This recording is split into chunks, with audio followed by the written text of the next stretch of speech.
The focus of this session is on teaching approaches and the interpersonal dynamics of co-teaching models.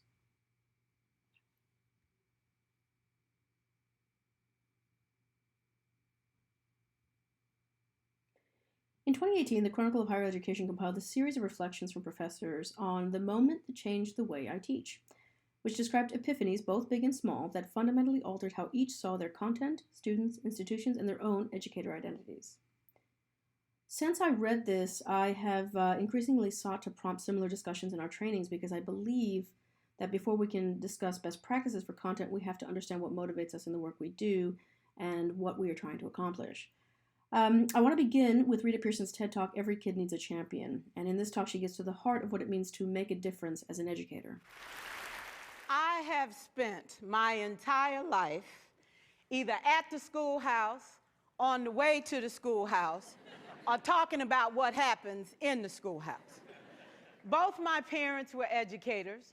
My maternal grandparents were educators. And for the past 40 years, I've done the same thing. And so needless to say, over those years, I've had a chance to look at education reform from a lot of perspectives. Some of those reforms have been good, some of them have been not so good. And we know why kids drop out. We know why kids don't learn. It's either poverty, low attendance, negative peer influences. We know why. But one of the things that we never discuss, or we rarely discuss, is the value and importance of human connection. Relationships. James Comer says that no significant learning can occur without a significant relationship. George Washington Carver says all learning is understanding relationships. Everyone in this room has been affected by a teacher or an adult. For years, I have watched people teach. I have looked at the best and I've looked at some of the worst. A colleague said to me one time, they don't pay me to like the kids. They pay me to teach a lesson. The kids should learn it. I should teach it. They should learn it. Case closed. Well, I said to her, you know, kids don't learn from people they don't like.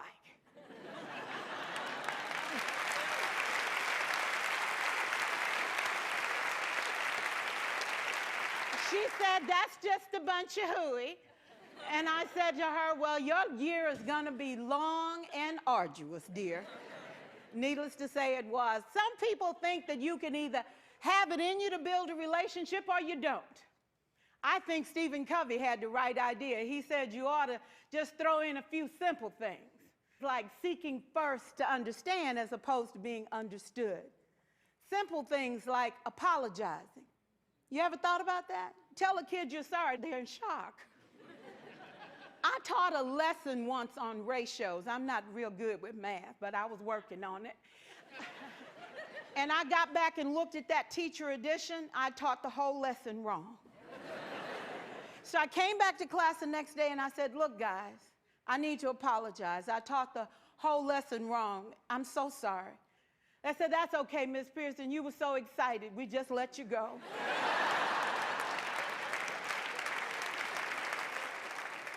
I have had classes that were so low, so academically deficient that I cried. I wondered, how am I going to take this group in 9 months from where they are to where they need to be? And it was difficult. It was awfully hard. How do I raise the self-esteem of a child and his academic achievement at the same time? One year I came up with a bright idea. I told all my students, you were chosen to be in my class. Because I am the best teacher and you are the best students, they put us all together so we could show everybody else how to do it. One of the students said, really? I said, really? We have to show the other classes how to do it. So when we walk down the hall, people will notice us. So you can't make noise, you just have to strut. And I gave him a saying to say, I am somebody. I was somebody when I came. I'll be a better somebody when I leave. I am powerful and I am strong. I deserve the education that I get here. I have things to do, people to impress, and places to go. And they said, yeah. You say it long enough, it starts to be a part of you. And so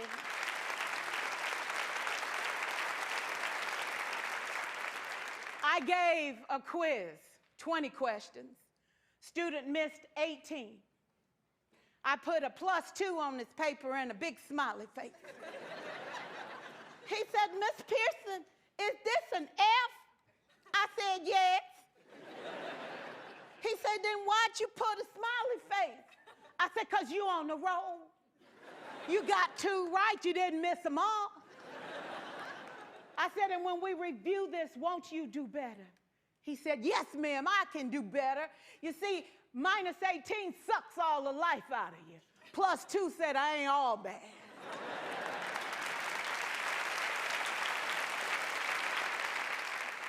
For years, I watched my mother take the time at recess to review, go on home visits in the afternoon, buy combs and brushes and peanut butter and crackers to put in her desk drawer for kids that needed to eat, and a washcloth and some soap for the kids who didn't smell so good. See, it's hard to teach kids who stink. And kids can be cruel. And so she kept those things in her desk, and years later, after she retired, I watched some of those same kids come through and say to her, you know, Miss Walker, you made a difference in my life. You made it work for me. You made me feel like I was somebody when I knew at the bottom I wasn't. And I want you to just see what I've become. And when my mama died 2 years ago at 92, there were so many former students at her funeral. It brought tears to my eyes, not because she was gone, but because she left a legacy of relationships that could never disappear. Can we stand to have more relationships? Absolutely. Will you like all your children? Of course not. And you know your toughest kids are never absent. Never. You won't like them all, and the tough ones show up for a reason. It's the connection, it's the relationships. And while you won't like them all, the key is they can never, ever know it. So teachers become great actors and great actresses, and we come to work when we don't feel like it, and we listen to policy that doesn't make sense, and we teach anyway. We teach anyway because that's what we do. Teaching and learning should bring joy. How powerful would our world be if we had kids who were not afraid to take risks, who were not afraid to think, and who had a champion? Every child deserves a champion, an adult who will never give up on them, who understands the power of connection and insists that they become the best that they can possibly be. Is this job tough? You betcha. Oh God, you betcha. But it is not impossible. We can do this. We're educators. We're born to make a difference. Thank you so much. So to begin the reflection on our own practice, let's start with a simple prompt. Who was a teacher you never forgot, and in what ways does this person show up in your own teaching practice? Essentially, what I'm asking here is, again, what motivates us, and what do we hope to accomplish? While many of us are familiar with the concept of student learning styles, less attention is usually given to teaching styles. I think all faculty know intuitively that they tend to replicate the methods and approach that have the most impact on them when they themselves were students. Like learning styles, teaching styles first appeared in the literature as descriptive concepts. In 1994, Rasher sought to outline a more comprehensive look at specifically college teaching styles, and indicated that there were 5 approaches, though he cautioned that individual instructors were more like, quote-unquote, colors on an artist's palette, and that they possessed varying degrees of each of the following approaches. The first he called expert. An expert is concerned with transmitting information and strives to maintain expert status by displaying detailed knowledge. The advantage to this approach is that the information and knowledge does benefit students.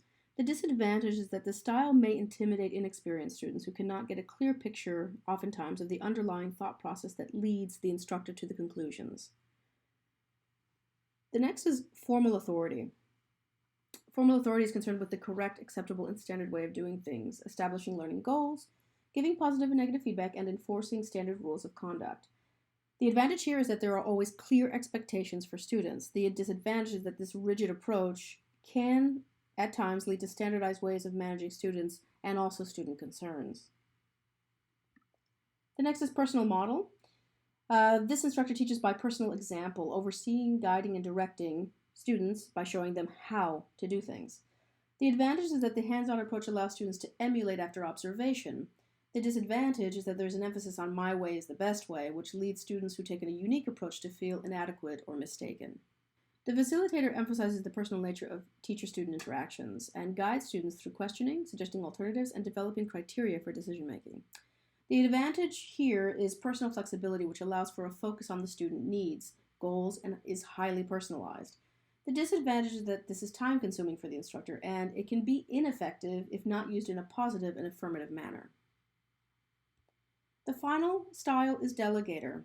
The delegator is concerned with developing student capacity to function autonomously. Students work independently as part of teams, and the teacher serves more as a resource than an instructor. The advantage is that students do perceive themselves as independent learners, and the disadvantage is that underprepared students may become anxious when they're given this level of independence.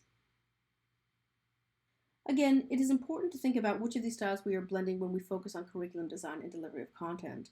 When confronted with new classes, new roles, and new policies, we are often called upon to adopt new approaches. Brasher goes on to advise that we first think of a course we will soon teach and list 3 achievable goals within that course. Specifically, how we might teach those goals in an expert formal authority style, a personal model style, and a facilitative delegative style. Finally, given the outcome that we hope to achieve, to pick a style that fits the task at hand. So, for example, a group project might need a facilitator approach, while preparing for an exam might best work with a formal authority as guide. Now that we've established that everyone comes to teaching from a slightly different perspective and approach, let's think about what happens when we are working as co-teachers of the same students, for example, in the paired course co-requisite model. So team teaching actually has several different configurations. It can consist of 2 teachers teaching simultaneously at the front of the room. It can consist of rotational team teaching, so certain teachers for certain sections or certain days. You can also have participant observer teams. So this is where both teachers are always in the room, but they alternate who teaches a given concept. And then finally, you can have team coordination. So this is where the team arranges and integrates curriculum and may or may not also be present in each other's classrooms. So the coordinating board has emphasized that the developmental education course component acts as a support structure for the credit level transfer level course. And I think this is while this is mandated by the state, I think the most productive teams in terms of student outcomes and in terms of, educator joy, let's say, or enjoyment of this model is when the 2 teachers can come together as a team, when they can align curriculum, when they can share the challenges and successes that they've had with their common students, and where they, complement each other's learning styles and teaching styles. I think we also have to acknowledge the expertise and experience of INOW and developmental math faculty who are experts in breaking down complex topics for students. As such, they present a wonderful resource to help us improve our teaching approaches and help us reach and impact our most vulnerable students. I think the essential challenge in team teaching is not in the delivery of content per se, but in the level of vulnerability it requires. Harvard professor Amy Edmondson, in her research on teaming, describes the concept of psychological safety, defining it as the shared belief that the team is safe for interpersonal risk-taking. This, in a large-scale study at Google, was the key difference between successful and not so successful teams. So my question is, what would psychological safety mean in the context of teaching? And what behaviors make collaboration psychologically safe? So, sharing syllabi, assignments, student progress reports, and student work can be really nerve-wracking for any teacher, especially when very few of us in the disciplinary side have come to teaching with any experience in adult learning or education. So it's natural to fear the judgment of our colleagues on some level. Are we teaching in the right way? Is it the right content? Are we too lenient? Are we too strict? Are our assignments interesting? Are they innovative? Are they rigorous enough? So these are all of the thoughts that we have when we come to our teaching partner. And it's definitely something that we need to consider when we design curriculum and also when we communicate with one another, that there is, that we endeavor to create an environment that is psychologically safe. So to end this section, I'd like you to think about the norms you would want to establish with your co-teachers or your colleagues. So one of the norms that I have established in the past with one of my co-teachers was that we would never speak negatively about the other instructor in front of our mutual students.